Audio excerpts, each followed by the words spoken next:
काही जुन्या ज्या काही भ्रामक कल्पना ज्या होत्या, मला असं वाटतं त्याही आता आपण सोडून दिल्या पाहिजेत. आमच्या काळामध्ये आम्ही त्यावेळेला लहान असताना आमचे आई वडील सांगायचे, डोक्याला रात्री झोपताना तेल लावत जा, बुद्धी तल्लख होते. एका माणसाने आयुष्यभर केसाला तेल चोपड चोपड चोपडलं पण बुद्धी नाही आली. प्रत्येक केस स्वतंत्र उमेदवारासारखा उभा असतो. आणि हे म्हणे शिक्षण आणि तंत्रज्ञान मंत्री. काय बोलतोय आपण? काय चाललंय? जग कुठे चाललंय? आपण काय बोलतो? आपण शिक्षण आणि तंत्रज्ञान त्याचा महाराष्ट्राचा मंत्री दगडावरच्या फुटप्रिंट्स, त्यांना फिंगरप्रिंट्स म्हणायच्या होत्या, ते म्हणे आता लिंक आधारशी करणार. कसं?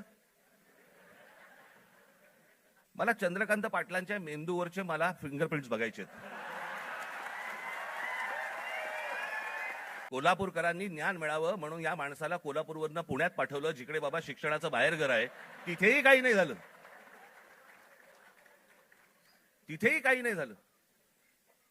आता असे शिक्षण मंत्री म्हटल्यानंतर जेनझींचा पारा सणकणार की नाही सणकणार, चढणार की नाही चढणार? की ही अशी माणसं आमच्या नशिबी आणून तुम्ही ठेवली आहेत. आत्ताच मी एक पंतप्रधानांचं आत्ता आलेलं काहीतरी एक निवेदन आत्ता मी पाहून आलो, ज्यात त्यांनी असं सांगितलेलं आहे की ज्या प्रकारचे व्हिडिओज आणि ज्या प्रकारची भाषा वापरली गेली ती अयोग्य आहे. मला मान्य आहे, कोणाच्याही बाबतीमध्ये अशा प्रकारची खालच्या थरातली भाषा ही वापरली जाऊ नये, हे मला 100% मला मान्य आहे पंतप्रधानांचं. मला पंतप्रधानांना फक्त एवढंच सांगायचंय, हे तुमच्या पक्षातल्या लोकांना पण सांगा. महात्मा गांधींपासून, जवाहरलाल नेहरूंपासून, इंदिरा गांधींपासून आतापर्यंत सगळ्यांपर्यंत आमच्यापर्यंत ज्या प्रकारची तुमची ट्रोलची जी काही टीम प्रत्येक राज्यांमध्ये जी बसवलेली आहेत, लोक बसवलेली आहेत, ते कोणत्या भाषेमध्ये आणि कोणत्या गोष्टी करत असतात मी पाहत नाही. मला ज्या गोष्टी कानावरती येतात, आज अनेक कलाकार आहेत, महाराष्ट्रामधले अनेक कलाकार आहेत, ते म्हणतात बाबा बोलायलाच नको, काही लिहायलाच नको, इतक्या शिव्या पडतात, इतक्या गोष्टी होतात. ही यांचीच माणसं भरलेली आहेत. मला असं वाटतं पंतप्रधानांनी त्याही लोकांना सांगावं की त्यांनी बंद करावं म्हणून. हे गेल्या 12 वर्षातच सगळी सुरुवात झाली. भारतीय जनता पक्षाचे जी काही ट्रोलच्या टीम्स आहेत, यांनी ह्या ज्या गोष्टी सुरू केल्या, याच्यातनच हे ज्याला म्हणतो ना आपण, जे तुम्ही पेराल तेच उगवेल, तेच आलं अंगावर तुमच्या. त्याच्यात पंतप्रधानांनी सांगितलं की मला शिव्या दिल्या, माझ्या आईबद्दल बोलले. चुकीचंच आहे, हे मनापासून सांगतो मी, हे चुकीचंच आहे. पण मला जी पंतप्रधानांना विनंती आहे, दुसऱ्यांनाही आया असतात. हे तुम्ही तुमच्या पक्षातल्या लोकांना देखील हे सांगितलं पाहिजे की तुम्ही मर्यादा पाळल्या पाहिजेत. आज पंतप्रधान सांगतात की मी त्या मुलांना सगळ्यांना माफ केलं, पण इतकी 12 वर्ष तुमच्या लोकांनी जे काही केलंय त्याची माफी कोण मागणार? हे विद्यार्थी तरुण तिकडे जंतर मंतरला बसले होते, त्यांची डोकी फोडली, ज्यांना लाठ्या काठ्या मारल्या, त्याचे आदेश देणारे जे लोक होते ते कधी माफी मागणार? मला असं वाटतं की हे मूळ हे काय झालंय, नीटची परीक्षा हे कारण आहेच, पण हे प्रत्येक ठिकाणी त्याला जो काही रिस्पॉन्स मिळाला, सगळेच काही विद्यार्थी होते आणि तरुण होते, अनेक जे विद्यार्थी दशेतनं बाहेर आलेले आहेत, अनेक तरुण होते, अनेक तरुणी होत्या. हे का आले रस्त्यावरती? याचं कारण सभोवतालचं वातावरण.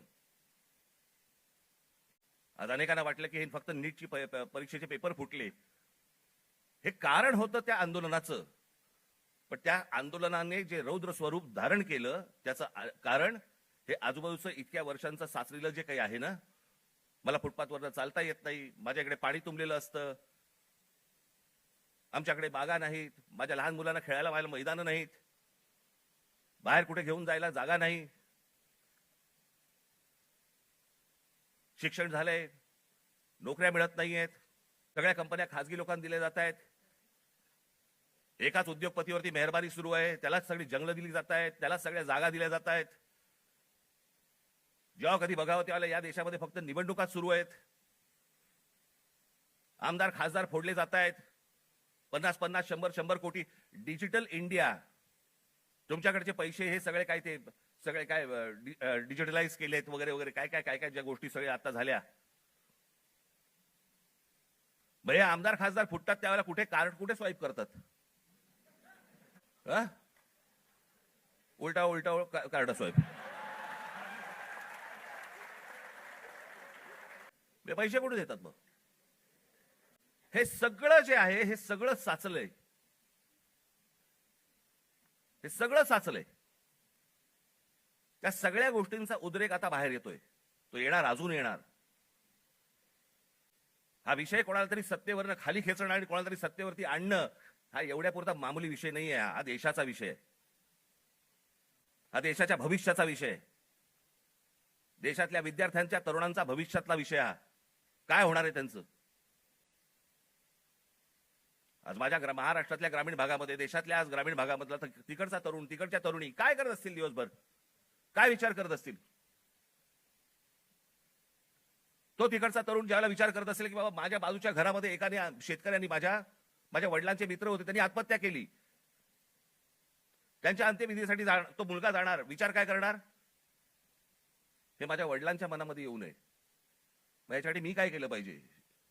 मग मी शहरात गेलं पाहिजे. मग शहरात गेल्यावरती काय होणार माझं? मला कुठून नोकरी मिळणार? मला कुठून शिक्षण मिळणार? माझं पुढे काय होणार?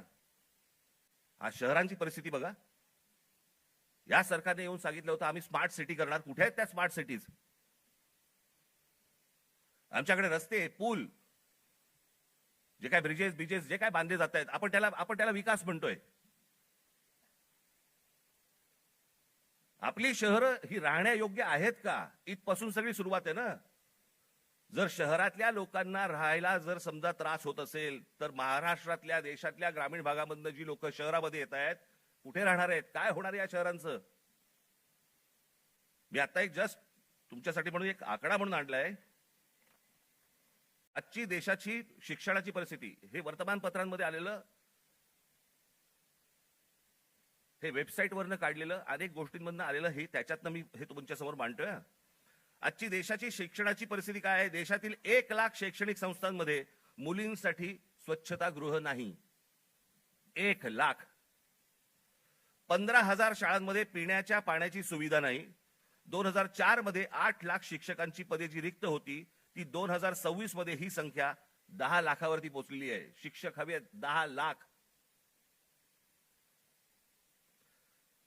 23ला जॉईंट एंट्रन्स एक्झाम परीक्षार्थ्यांसाठी फक्त 1,00,000 जागा उपलब्ध आहेत.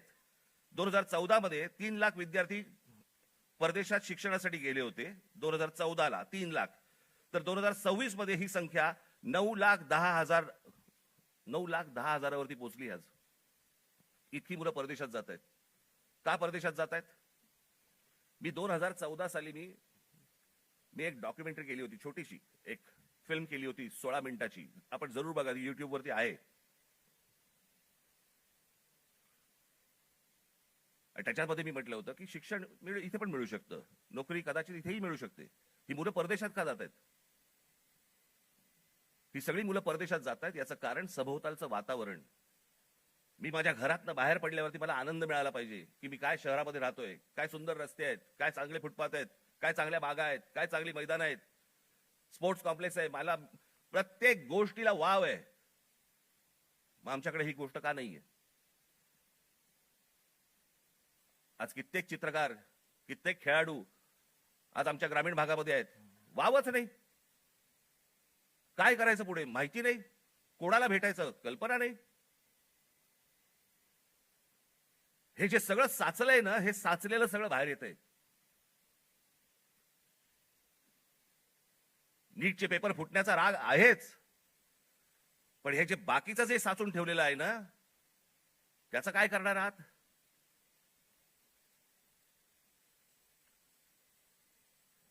दोन 2014 मध्ये परदेशातील शिक्षणावरती भारतीयांनी, परदेशात जे गेले लोक 2014 मध्ये, त्या भारतीयांनी किती पैसे खर्च झाले त्यांनी स्वतःहून जे खर्च केले, म्हणजे आपल्या देशातनं जे बाहेर पैसे गेले ते किती गेले? तर ते 79,500 कोटी खर्च झाले. 79,500 कोटी. आज हा खर्च वाढून, आज 2026 मधली गोष्ट बोलतोय, किती वरती गेलाय? तर तो 5,85,000 कोटी वरती गेलाय. म्हणजे 5,85,000 कोटी हे आपल्या देशातनं आपली मुलं बाहेर शिक्षणासाठी गेलेत, त्यांच्या आई वडिलांनी जो खर्च केलाय तो 5,85,000 कोटी आपल्याकडनं परदेशात गेलेले आहेत. हजारो उद्योगपती, हा तर लोकसभेमधला आकडा आहे, हजारो उद्योगपती आपला सगळा बोजा बिस्तारा गुंडाळून परदेशात निघून गेलेत. अहो एवढं कशाला? ज्यांनी मोदींवरती चित्रपट काढला होता, नरेंद्र मोदींवरती चित्रपट, आणि ज्याच्यामध्ये नरेंद्र मोदींची ज्यांनी भूमिका केली होती तो विवेक ओबेरॉय, तो दुबईमध्ये राहायला गेला. दुबईचा नागरिक आहे तो भारतात राहत नाही. मोदीजींनी खूप चांगलं काम केलंय, मोदीजी देशाला मोठं करतायत, मोदीजी देशामध्ये काय काय उद्योग आणतायत, हे आणतायत वगैरे वगैरे, अशी मुक्ता फळं जी आता केली. तो कोण? आर माधवन ना, तो आर माधवन. विचारा कुठे राहतो हा आर माधवन? दुबईमध्ये स्थायिक झालेला आहे. यांना जर समजा या देशाबद्दल आहे प्रेम, या देशातल्या पंतप्रधानांबद्दल प्रेम आहे, ते विकास करतायत, हा जर समजा ह्यांना विश्वास आहे, हे परदेशात का जाऊन राहतायत? हे परिवारासकट दुबईला जाऊन का राहतायत? इथे येणार, स्पॉन्सर फिल्म मध्ये काम करणार, गव्हर्नमेंट स्पॉन्सर्ड फिल्म मध्ये, ते धुरंधर बिरंदर, आणि मग इथून करून जाणार परत दुबईला. देशात खूप चांगलं चाललेलं आहे, मी चाललो दुबईला. ही माणसं दुबईला जात आहेत. या मुलांचं काय घेऊन बसलोय आपण?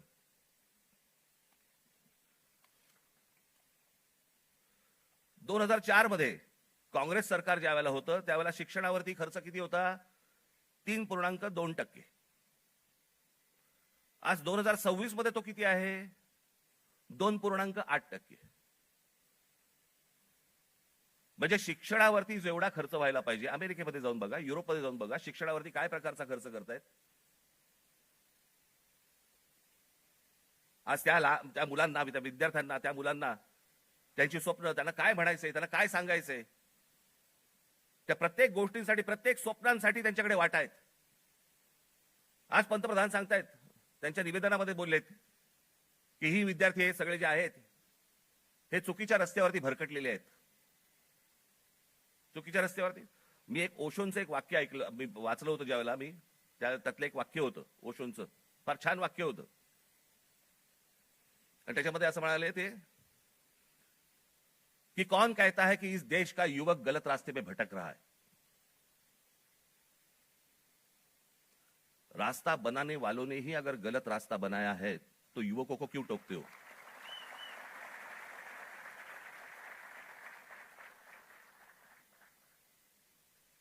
ते चुकीच्या रस्त्यावरती नाही आहेत. त्यांच्या आशा, अपेक्षा, महत्वाकांक्षा या सगळ्या मारल्या जात आहेत.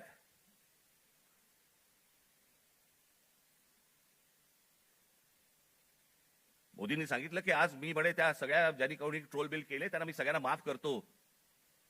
या नीटच्या परीक्षांचे पेपर फुटल्यानंतर ज्या मुलांनी आत्महत्या केल्या त्यांच्या आई वडिलांची कोण माफी मागणार?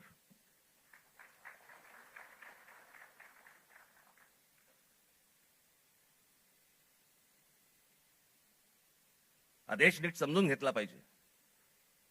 विद्यार्थ्यांचं, तरुणांचं, तरुणींचं म्हणणं, मत हे आपण समजून घेतलं पाहिजे.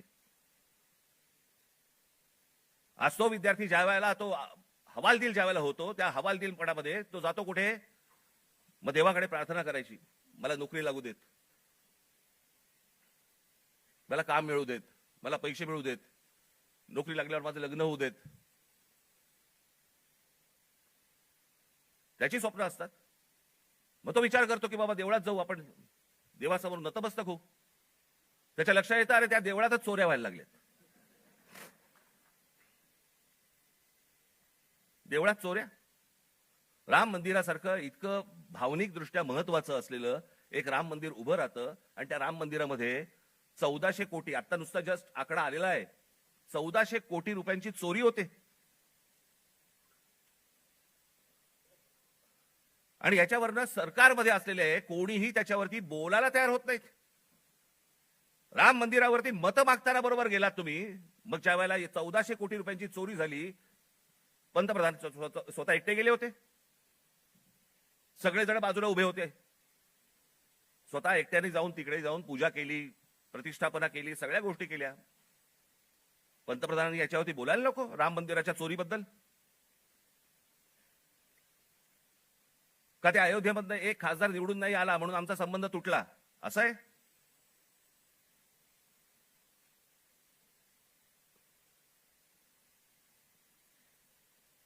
आज तो हवालदिल झालेला जो तरुण आहे तो या सगळ्या मंदिरांचा रस्ते पकडतोय. धर्मांध बनवू नका त्या तरुणाला. शिक्षणाच्या वाटेवरती लावा. नुसतं जय श्रीराम बोलून होणार काही नाहीये. आज अनेक गोरक्षक गाड्या पकडतायत, गायी पकडतायत, सगळ्या पकडतायत. आणि हेच आमचेच पंतप्रधान ऑस्ट्रेलियामध्ये जाऊन सांगतायत की बीफ एक्सपोर्ट मध्ये भारत हा 1 नंबरचा देश आहे. बीफ एक्सपोर्ट मध्ये ते कापल्याशिवाय होणार आहे का एक्सपोर्ट मध्ये आपण 1 नंबरचे? मग त्या गोरक्षकांचं काय करायचं? आपण करतोय काय? देश चाललाय कुठे? देश काय विचार करतोय? काही कशाचा कशाला ताळमेळ नाही. बस दिसली जमीन की दे अदानीला, दिसलं जंगल की दे अदानीला. आम्ही काही ह्या सगळ्या गोष्टींचे काय फक्त टीका करण्यासाठी हा विषय नाहीये. मला असं वाटतं ही गोष्ट परिस्थिती समजून घेणं गरजेचं आहे. या देशामध्ये काय सुरू आहे आणि काय घडतंय. मी आज अजून एक गोष्ट तुमच्या समोर आणणार आहे. माझे पत्रकार बांधव इथे आलेले असतील. तुम्ही विचार करा, आपण जातो, श्रद्धेने जातो, मंदिरात जातो, आपण काही दानपेटीमध्ये टाकतो, ज्याच्यावरती या देशाच्या सगळ्या मंदिरांमध्ये लाखो कोटी रुपये जमा होतात. काय होतात त्याचं, काय होतं काय नाही माहित नाही. त्याचे ट्रस्ट असतात, त्याचे ट्रस्टी असतात सगळे. मग त्याच्यातनं आपल्याला कळतं चोऱ्या होत आहेत. आता हे प्रकरण घ्या. पत्र आहे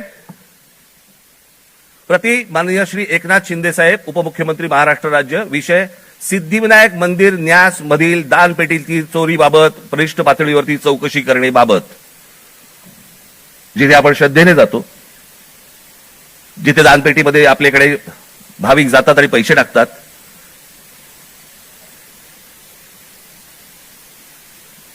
त्याचं कारण असतं ते धर्मासाठी म्हणून आपण असे टाकतो. महोदय, आम्ही स्वाक्षरी करणारे सर्व सिद्धिविनायक न्यास मंदिर प्रभादेवी मुंबई येथील विश्वस्त आहोत. साहेब, आपण विश्वासाने आमची संबंधित ट्रस्टवरती सदस्य म्हणून नियुक्ती केली असून आपल्या विश्वासाला पात्र राहण्याचा आम्ही प्रामाणिकपणे प्रयत्न करत आहोत. भाषा पण बघा, मंदिर आहे का कंपनी येतेच कळत नाही मला. त्यामुळे मंदिरात गेल्या 1.5 वर्षाच्या कालावधीत विविध उपाययोजना राबविताना मंदिराची मिळकत 35% जादा वाढविण्यात आम्ही काही प्रमाणात यशस्वी झालो आहोत. मिळकत तुम्ही कसे यशस्वी झालात? असो. महोदय, विश्वस्तांच्या सतर्कतेमुळे मंदिरातल्या दानपेटीतून पैसे चोरणारे कर्मचारी पकडले गेलेले आहेत. हे कर्मचारी पकडण्यापूर्वी दर बुधवारी मंदिरातल्या दानपेटीतील रकमेची मोजदाद ही 50 लाख रुपयाच्या आत होती. मात्र हे कर्मचारी पकडल्यानंतर गेले 3 आठवड्याची दानपेटी रक्कम ही 1.5 कोटी रुपयांच्या घरात पोहोचली आहे. याचाच अर्थ यापूर्वी दर आठवड्याला दानपेटीतील जमा होणाऱ्या काही रकमेतील काही रक्कम ही लंपास होत होती. त्यामुळे दरवर्षी सुमारे 18 कोटी रुपयांचे मंदिराचे नुकसान होत होते. याचे धागेदोरे वरिष्ठ पातळीवर आहेत असा आमचा ठाम संशय आहे. साहेब, या प्रकरणाची आपण गंभीर दखल घेऊन शासकीय पातळीवरती संबंधित प्रशासनातील वरिष्ठ अधिकाऱ्यांची चौकशी लावावी अशी आमची आपणास विनंती आहे. विश्वस्त मंडळ सिद्धिविनायक गणपती मंदिर न्यास प्रभादेवी मुंबई. राहुल हे सह्याने सह्या केल्या आहेत. राहुल लोंडे, भास्कर शेट्टी, महेश मुदलियार, जितेंद्र राऊत, मीना कांबळी, मनीषा तुपे, गोपाळ दळवी, सुदर्शन सांगळे हे त्यांचं पत्र आहे.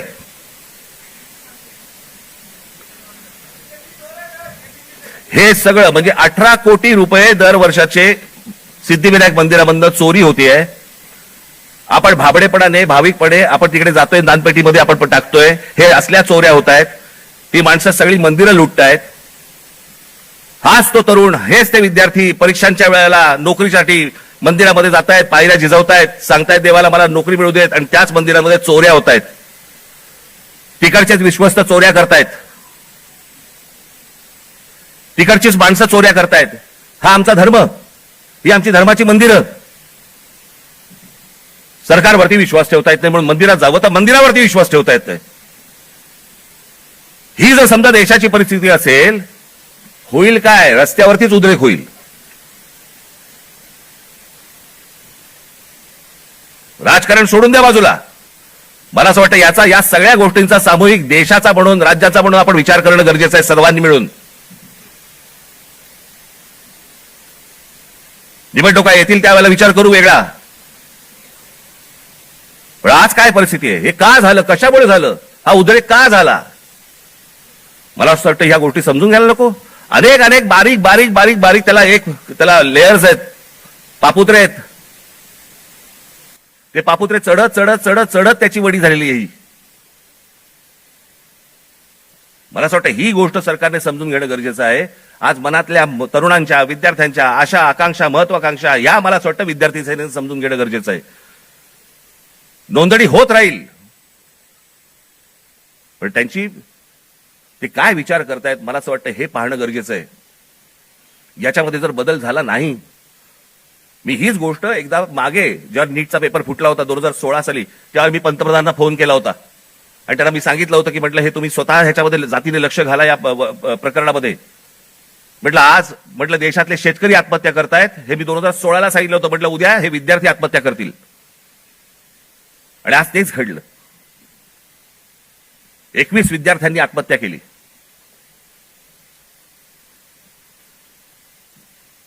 सदस्य नोंदणी ही तर कराच, पण मला असं वाटतं या शिक्षण क्षेत्रामध्ये आमूलाग्र बदल होणं गरजेचं आहे.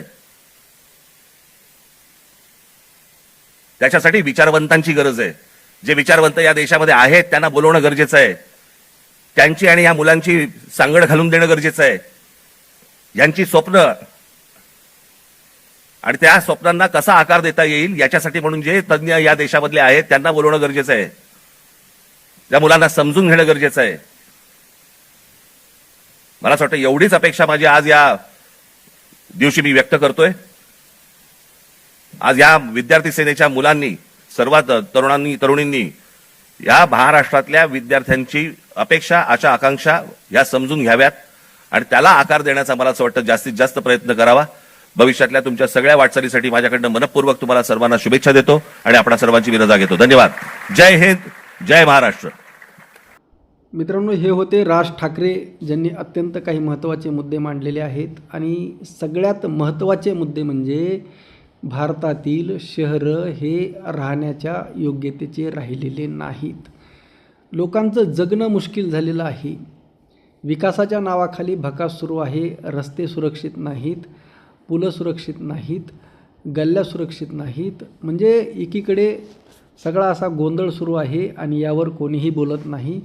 आपलं मत नक्की कळवा. रामकृष्ण हरी. जय जगद्गुरू. जय शिवराय. जय भीम.